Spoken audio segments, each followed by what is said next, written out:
Hey guys, what's up? Alright, so I was gonna say is I now have the parts for the Homelite pressure washer, so sometime next week we will be going through and replacing the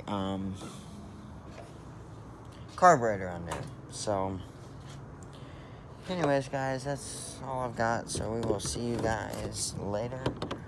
I'm gonna be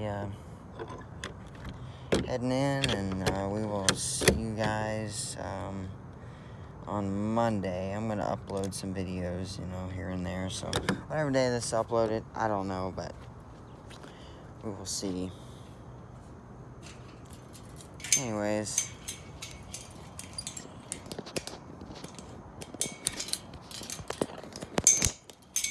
I will see you guys later. Bye.